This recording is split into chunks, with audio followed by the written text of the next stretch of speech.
This video is brought to you by my brand new course, Intimate Home Portraits. It features 5 models and shows you how to create sensual, professional images in everyday spaces, like your own home or a hotel room. I've spent over 15 years working with models, teaching thousands of photographers and shooting in every environment imaginable. This course brings all of that together. Here we have no studio, no big budget, just real connection, posing direction, lighting and angles to deliver creative results. Check it out, full details are below. When the GFX100 RF first came out, I tested it from the point of view of a professional photographer, thinking about why do we buy medium format in 2025? And to me, this didn't really seem to check any of the boxes. But I think I misread the situation because this has been really popular, but with a different market, more stylish travelers who want something like a X100 experience, but souped up with better image quality. So I've got it back in and I'm going to spend one weekend traveling around Hong Kong in that kind of mindset of a one and done travel setup, and then see how it fares and how to get the most out of it given its pluses and minuses. Hong Kong is one of the most densely populated places on Earth. But it's not only skyscrapers and bustling markets. If you look for it, there's also calm nature, culture, and history. But anyway, let's start off with the bustling market. Wanchai is a suburb close to my home. It's known for being a mix of old culture and modern life. Walking through the market alleys is a great introduction to Hong Kong Island. You will also spot plenty of shop cats along the way.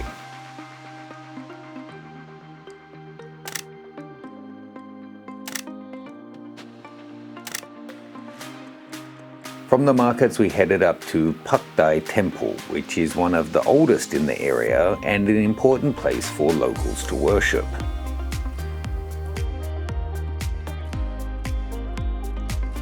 In this smoky, low-light environment, you really start to feel the limits of the GFX with its f4 lens. You can still get some nice background blur if you move in close, but you're living at a high ISO.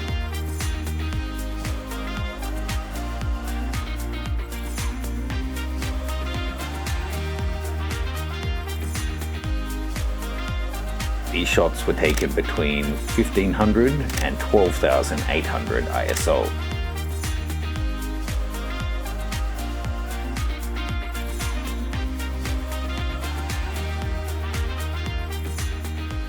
One of the things that is really nice on this is that I'm able to use the crop modes using the front toggle or the rear dial to get a bunch of different flexible framing options from the 102 megapixel sensor.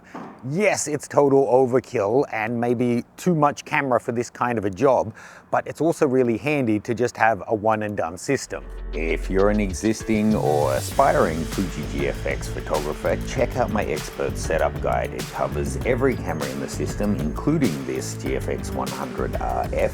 Takes you through all of the physical controls, how to use it, set it up and get the most out of it for your style of shooting. You can see full details on that below. Next up, we left Hong Kong Island and headed over to Sham Shui Po, which is even denser and with a lot of traditional culture still intact.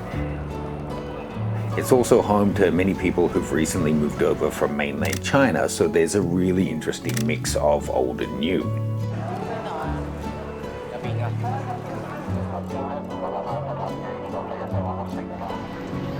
Aplil Street is famous for electronics, tools and second-hand tech, a real treasure hunting place if you like digging for bargains.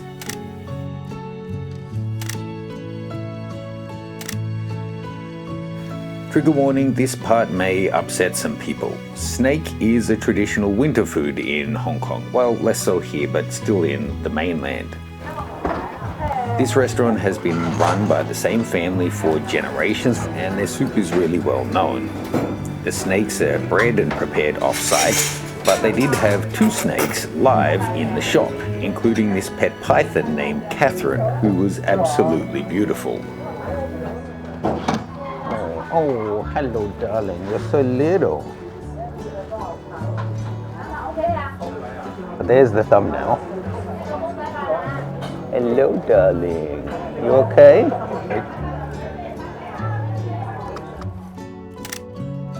I realize how strange this looks, admiring a beautiful snake whilst people all around are eating snake soup.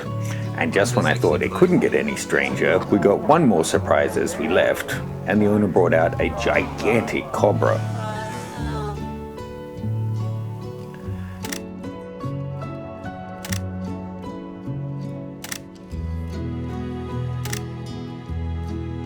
Sham Shui Po is also great for camera gear, tech, and bargain hunting. Can I interest you in a dozen?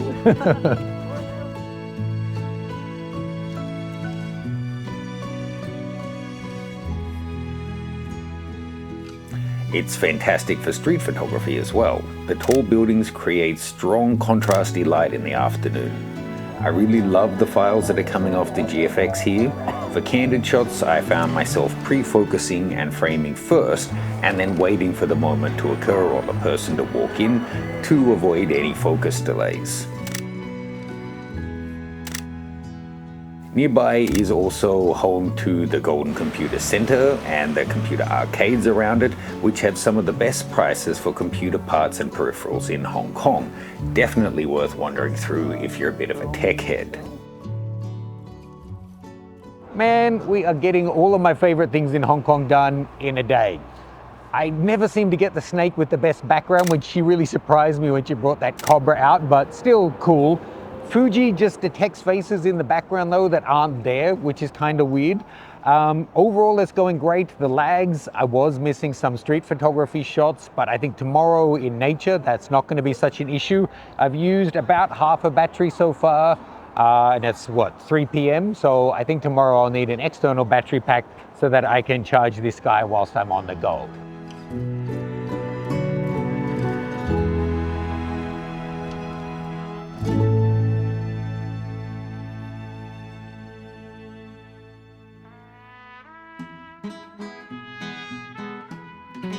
Hong Kong has over 250 islands, and the main inhabited islands are easily accessible via the ferry pier in central Hong Kong. Today, Honey and I are heading over to Peng Chau, which is only 12 kilometers from central, but it feels like a world away.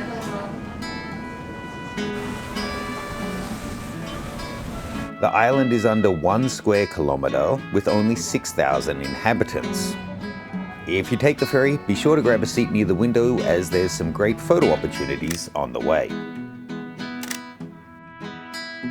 Peng Chau is only about half an hour by ferry from Central, and it's a tiny, charming island.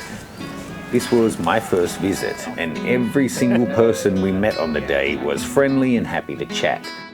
The whole place just felt calm and relaxed. Look at him!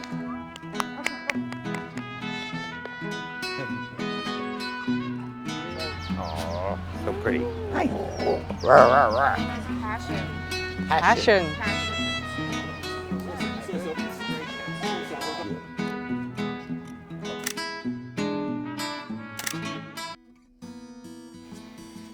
After playing with some local puppies, we walked through town towards the northwest, passed through some really interesting old buildings and temples.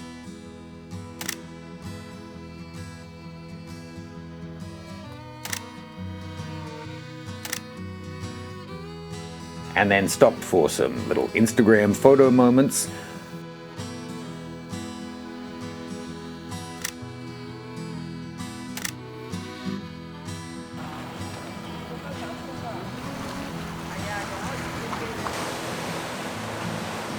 Chatted with a local fisherman.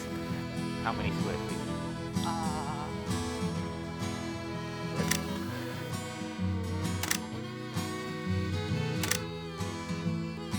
And then headed to Turtle Rock Beach for more photo ops.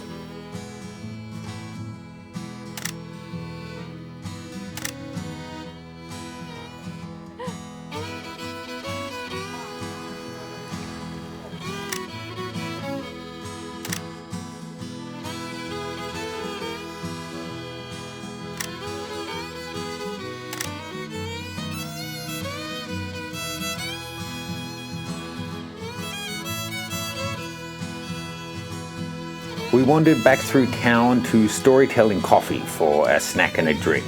Really nice food and drinks, but somehow even more expensive than in central Hong Kong.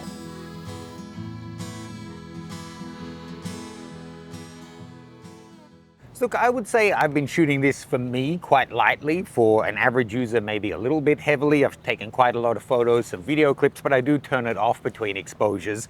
I already plugged it into my battery pack to charge because it was down to like under halfway, and it's back to halfway again. So I would say minimum you want 2 batteries for a full day of shooting. Conservative, or if you're going to be shooting a lot, maybe you want to take 3 batteries with you.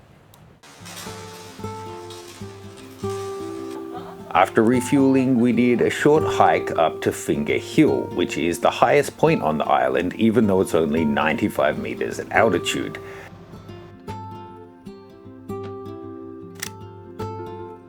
It's all easy steps, all concreted, and there's a really nice pavilion to take a rest at the top. I found leaning out over the edge there were some nice viewpoints and a good opportunity to make use of the X-Pan and different crop modes that this camera offers, looking back towards the rest of Hong Kong.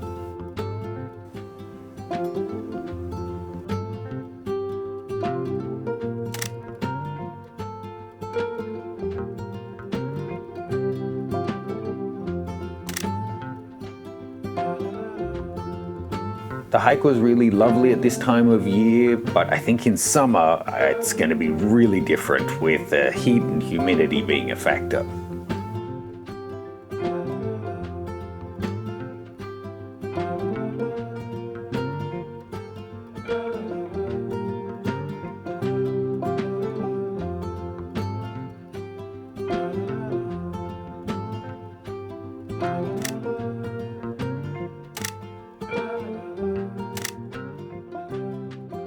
Can you believe it's been 5 weeks I've been in Hong Kong and I haven't made an international trip? For me, that's a really long time. Glad to get somewhere beautiful and a different location. It's so inspiring to be somewhere you've never been before, to take new and fresh images. If you want to join me on one of my 2026 tours, we're going to see the bird migration in Iceland. It's incredible up close with the puffins. And then we're also going to be going to the far east of Bhutan for a remote cultural festival, visit my sponsored child. I kind of know the whole community out there now. It's fantastic and it's so low tourism, you won't believe it. Amazing photo opportunities, full details below.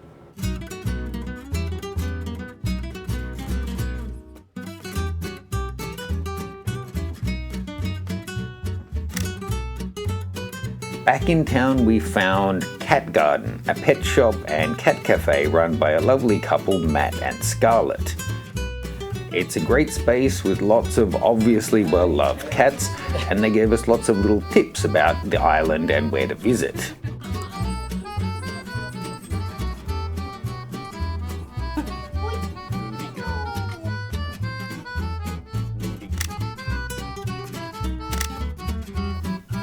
I got lots of hugs and plenty of photos of the different cats as they played. And I also picked up some treats for my cats before leaving. We were on a hunt to find some sesame cookies that Scarlett had recommended. Oh, nice. Go and try. Shark fin soup. Squeeze like a cat. Bye-bye. Bye.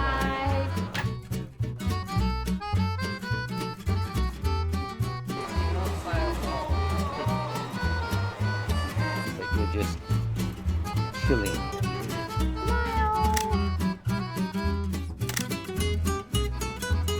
They also have a cat wearing a costume. We found the cookies and they were delicious, but even better, the shop had this giant Maine Coon cat that they let me have a cuddle of. Huge, must have been 9 or 10 kilos.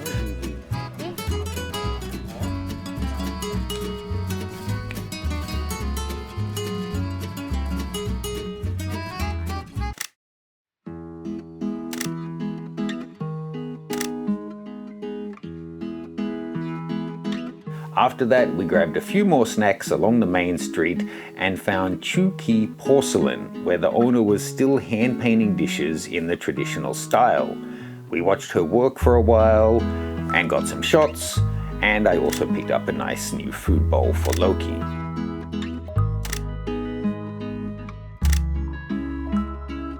And this is the kind of situation where the GFX really shines. It's quiet, it's small, unobtrusive, easy to carry. The focal length just works for this kind of tight space shooting and travel photography in general. I just wish I had a slightly faster aperture to be able to isolate my subjects more.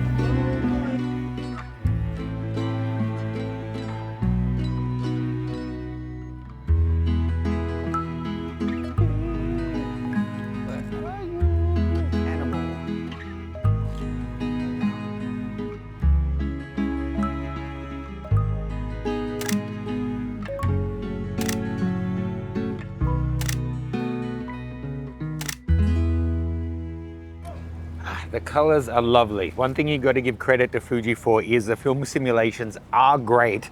Have to say though, toggling between the menus on this, it's really laggy.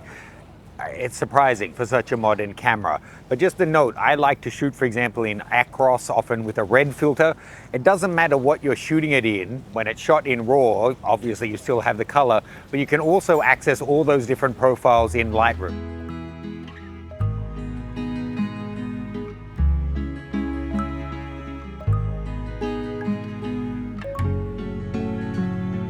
So thank you so much for a fun day.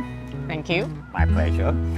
It's been a fun shoot with this guy. It has its quirks, there are lags, it does miss focus sometimes, but it really depends what you're coming from. If you're coming from a film camera or your phone, you might find this quite advanced. If you're coming from a 35mm interchangeable lens system, it feels kind of sluggish. But the more you shoot with it, you'll get used to the delays and just know that you need to pre-focus and get ready before the cat does the cute thing, because if you hit it at the moment it's doing it, you might be half a second or a second too late. But certainly the image quality of this guy is nothing to complain about. Beautiful little camera if you're using it for travel. Just learn to use it right. You can check out my Fuji setup guide as I mentioned before. Full details are below. Hope you guys get the opportunity to visit Hong Kong yourself. As you can see, there's lots of diversity here. It's not just all skyscrapers. Beautiful nature, great food, and lovely, lovely people. Make sure you check out Peng Chau. Thanks, and we'll see you guys soon.